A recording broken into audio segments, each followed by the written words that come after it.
Welcome to another episode of Man with a Mentor. I am your host, the man, Matthew Barnard, and you may be wondering what a show called Man with a Mentor may be about, and it's basically about finding people who are pursuing a career with passion and integrity and how they got to be to the place where they are today with all their success. And today I have a awesome lady here named Becky Barrett-Jones. Thank you for coming. Thank you, Matt. I'm excited to be here. So Becky Barrett-Jones is the owner of the Music in Me voice and piano studio in Dayton, Ohio, voice teacher in the theater department of Wright State University, a performer on local and national stages, and has students who have appeared on Broadway, national tours, American Idol, and The Voice. And all your info can be found at www.themusicinmestudio.com. Does that sounds great. Yay. Yes. Yeah. All right. Well, that's a lot of stuff. But let's go back to the beginning, when you were just a little Becky. When did you first think, like, I want to perform, I want to sing? Like, when did it hit you, and who was that person who showed you the way, and how did it all come together? My first inspiration was a Christmas gift, and it was a little red piano. I actually looked for some on Amazon this morning to see if I could find something that resembled it, and I did find a cute one. But it was having a little red piano, and my dad would sing a little bit. Certainly, he wasn't a performer by any means, but he would sing a little bit. And I went to actually a really large church and grew up singing in the choirs there. We had choirs for first and second grade, third and fourth grade, fifth and sixth grade, junior high, senior high, adult, an orchestra, all kinds of things. And that gave me an incredible opportunity to begin singing in front of large groups of people when I was very young.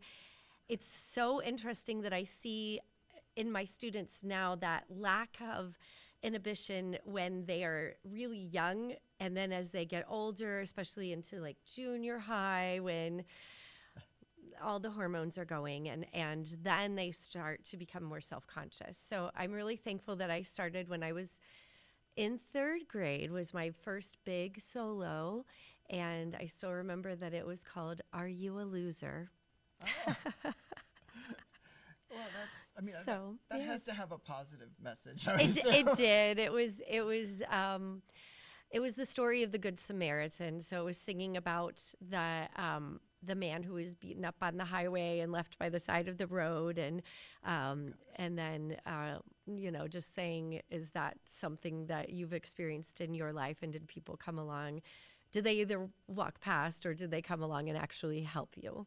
Now, you've been involved with a lot of great shows like Mamma Mia and Footloose, Smoke on the Mountain, Cinderella, Seussical, Funny Girl. How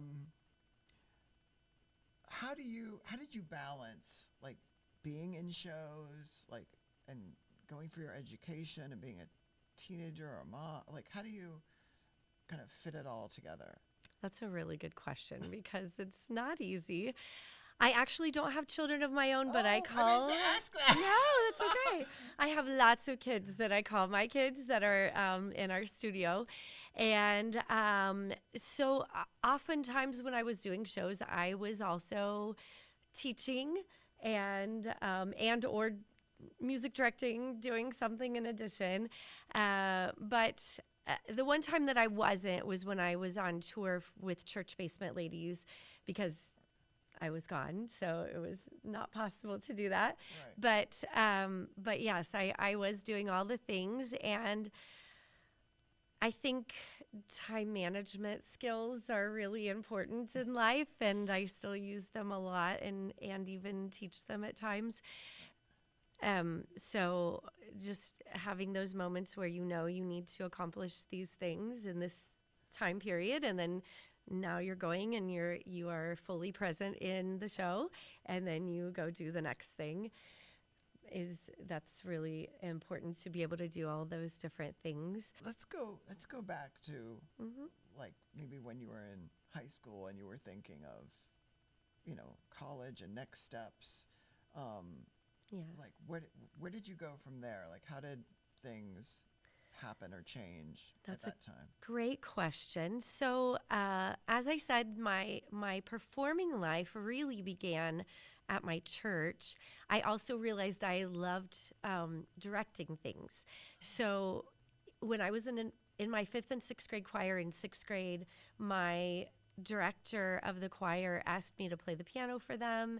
And one time she wasn't even available to direct them, so I already started directing them. In high school, I was in marching band and got to be the drum major for several years. And I knew I loved singing. I sort of debated between piano and voice. And I did a piano camp at Ohio State one summer, and I thought, no, sitting in this practice room, it's a great skill, and I'm so thankful that I studied piano for so long, but I loved singing, and that was always my passion. I wasn't sure what kind of singer I wanted to be, whether it was in theater or it was, for a time, I wanted to be a contemporary Christian artist, but I knew I wanted to do it in some fashion. So I auditioned for colleges in vocal performance. I didn't actually study voice until my senior year in high school Oh, right. because people just said, you have a natural gift, don't go take lessons. And lessons were different, I think, in that time period because really our focus was almost all on classical music, and that wasn't my primary style, even though I understood the value of it and did study it. So when I went to college in vocal performance, I didn't love it because it wasn't the style of storytelling that I wanted to do. And my parents were not excited about the fact that I was doing something that I may not make money at. So they encouraged me to do something different. And I knew that I enjoyed math. I was good at math, and business seemed like a fun thing to be a part of. So I switched majors into accounting Right. and got an accounting degree with a music minor Oh, right. and became a CPA and did that for about 8 years. I knew that that wasn't my forever path, that it was a path for the time being. And eventually I decided to start veering back into the performing world a little more. I always did some things. I never stopped singing, at least. And I auditioned at Dollywood because I was living in Tennessee at the time and got into one of the Christmas shows. And then sort of expanded my performing from there and had a few little other side things along the way. But I eventually actually landed at Colonel White High School teaching voice for the first time. I had directed a few pageants, and one of the girls in the pageants was an adjunct voice teacher and asked for additional voice teachers. And I thought, I believe I could do that, but I don't have the degree that says I could do that. Right. So she said, no, I've seen you coach girls in the pageants. I know that this would be something you would do well. And so I started working there, and I also ended up across the hall from my husband, and that was an extra benefit of being Right. there. And I began teaching voice lessons and then became their choir teacher for about 4 years. Oh, right. And in and out of that time was when I had really gone back into performing more and got to do some of the roles that I've been able to do since then, which I feel so incredibly blessed in my life to have done so many of the roles that I've dreamed about doing. Fanny Bryce and Funny Girl, Donna and Mamma Mia. How is it different singing, like, we call them jukebox musicals as opposed to Sondheim and, even more of the, not operatic, but those big Broadway numbers as opposed to all those versus pop songs and even raspy blues type songs. Like, how do you like approach somebody who wants to do something? Like, what advice do you give for each one of those? It's like tailor it to what they want to sing and what their passion is. I love that question because that is the underlying fundamentals are the same. The breathing techniques, the things like that. It's really about different placement and different vowel shapes and adding the stylistic nuances that go along with each of those styles.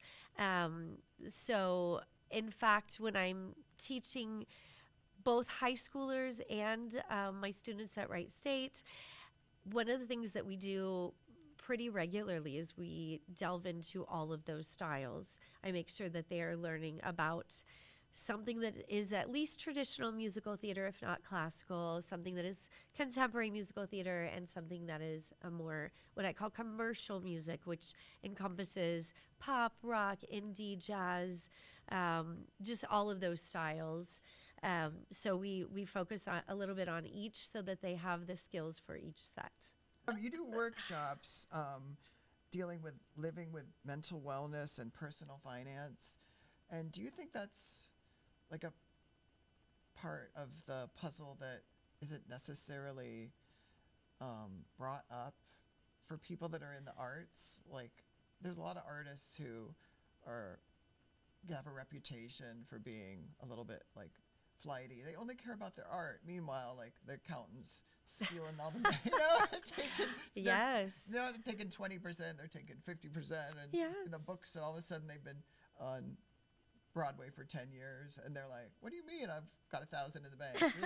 I should have learned that. So do you think that's an important part of it all? And I definitely do. Why don't they stress that more? Or do they stress it more? And I just don't know these things. No, you're correct. They don't. Actually, that is a very, very new thing that I have just started this year. In fact, I haven't taught the finance piece yet. That's coming in January. And it's something I started to feel passionate about a few years ago.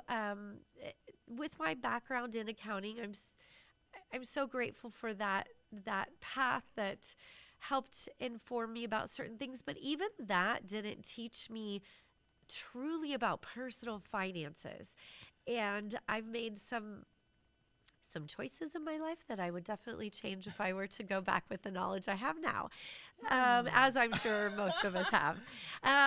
But I just started to feel really passionate about both mental wellness for my students and their financial situations.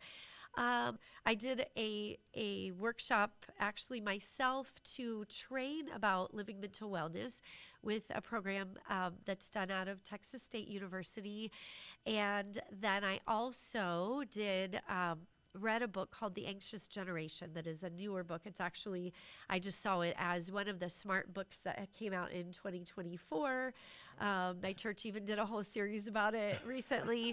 And it really talks about how a lot of our students currently have a struggle because we basically sent them to Mars by giving them cell phones when they were 10 and not putting a lot Younger, of... 8, Yes, 7. yes, exactly.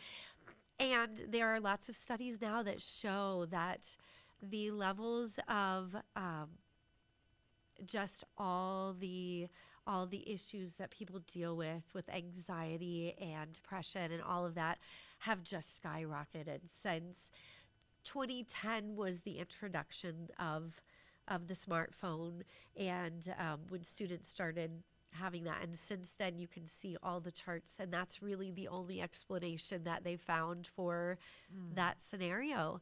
And I thought, well, that makes perfect sense. We aren't sending kids out to play as much anymore. No. We are supervising their play and not letting them deal with their own conflicts and how to resolve them.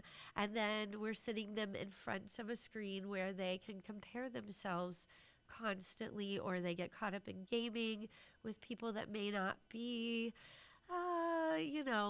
so great to be gaming with, and we may not have the same values that we have, and they're influencing our students, and then we expect them to be healthy, normal individuals that know how to deal with conflict and know how to do time management and communicate. Right. Yes. So that was really enlightening, and I loved having the opportunity to bring that workshop to our students this fall. They were really, really wonderfully receptive, and I'm excited to see where we can go from here with that. The financial piece you also talked about, and I think that is also a passion of mine because, oh my goodness, my husband and I are both performers, teachers, all the things, and I think we have 20 1099s and probably another 10 W-2s every year. Okay. And I after many years of doing our taxes, I thought this is something that performers need to know. You actually have the most difficult tax situations, probably more difficult than any other profession, and we are taught the least about it. And then also, a lot of times we have a goal to go to New York when we graduate, and New York is not an inexpensive place to live. Yeah. Really. So, actually, a few years back, one of my students paid attention to some of the things that I was telling him about saving and what he could do while he was in college, and saved up enough to be able to go directly to New York when he graduated. And then he's been in an off-Broadway show for a year and a half there. Oh, yeah. So that's a great example of, there's just little practical things that you can do, easy things that if you make a few choices that are slightly different, you can save gradually and have enough to do those sort of things. Right. I'm wondering about your music studio and what kind of teacher you are. You seem very sweet. Are you like a comforting, reassuring presence? Or do artists really need somebody that is tough and cracks the whip and tell it like it is? Or is it a combination of like column A and column B? One of the things that I feel very, very honored by is that I have students that feel comfortable sharing things that sometimes they jokingly call me their therapy session. But I think that when we come in to sing, if we have something really heavy, sometimes we just have to release that first, and then we can delve into the singing. And the singing makes it feel better, too. And some of my students have had some pretty heavy things. And so I feel very honored that they feel comfortable sharing that with me. I feel honored that parents feel comfortable allowing me to be that other adult in their students' life that they can feel comfortable sharing things with. So that would be the first piece of that. Then, am I a nice teacher or one that cracks the whip? I mean, my natural tendency is toward kindness, and I believe that we get much more out of people from that than we do from being a taskmaster. But I also believe in honesty. So if I give someone a compliment, it comes from truthfulness. It doesn't come from just wanting to say something kind. I mean, my goal is that they are there to learn and grow, and for whatever time period that looks like. Some people just do it for a season, and some people do it because that's what their passion is and what they're going to do in life. And I love that we have all of those students. And my goal is that, first of all, that they learn the foundational principles, but they also have a good time doing it. And they learn how to be in front of people, how to be comfortable in that environment, because there are so many professions that they might have to do that with, even not performing. They might be a teacher, they might be a business person who does presentations, but regardless, they're going to learn some skills by doing what they're doing with me, that they can take into their adult lives. And or I have adults that just, maybe come and play the piano because they haven't done it for years, and they need that time, that growth and that release and all of that. So that's an honor too. Let's talk about social media for the Music in Me studio. Like how do you use that to attract students? Are you navigating that minefield of that business for yourself? That is also a great question. I know I keep saying that, but you have some really good questions, Matt. Thank you. Yeah. So with social media, I actually didn't use it at all for the entire time that I was teaching, just for myself. I was very, very, very, very fortunate to have some amazing families that I worked with that just put my name out there, and I basically worked on word of mouth. Right. And that is how I existed. And I'll say a couple of years ago, I started having this passion for teaching other teachers, because I'd been doing it since 2007. Right. And I thought, I've learned some things along the way about how to do this. And I feel like I'm ready to share some of those thoughts, and I don't know how to do it. And I actually considered a podcast or a book, and I hate writing, so I knew that wasn't the answer, and a variety of things. And last summer, the answer came.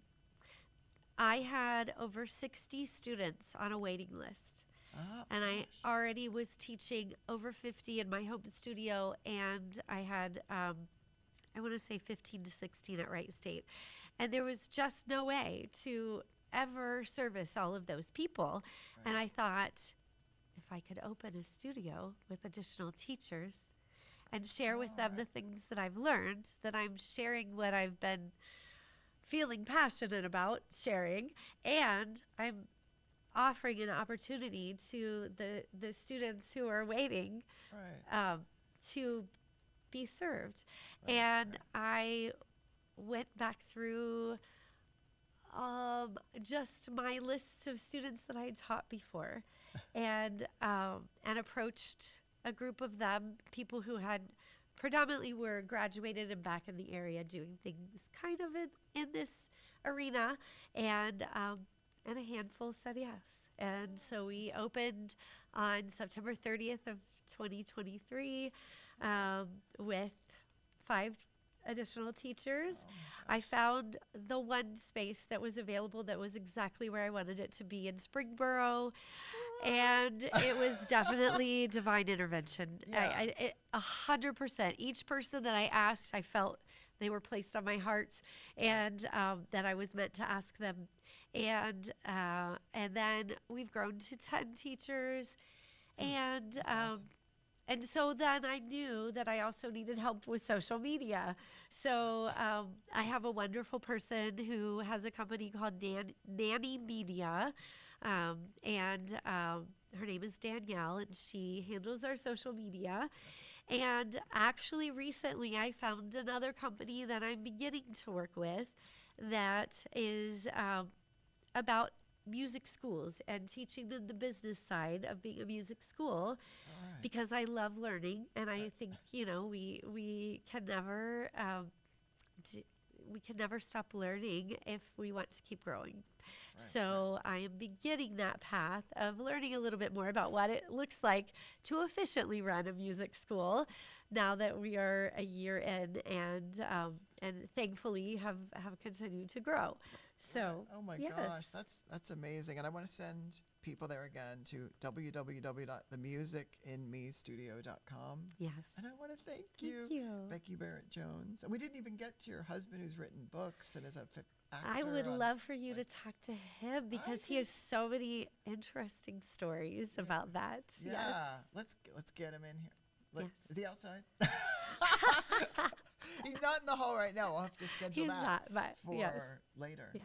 All right. Thank you so much. Thank you. And thank you for listening or watching and liking and subscribing to Man with a Mentor. I'm your host, Matthew Barnard. My guest has been Becky Barrett-Jones.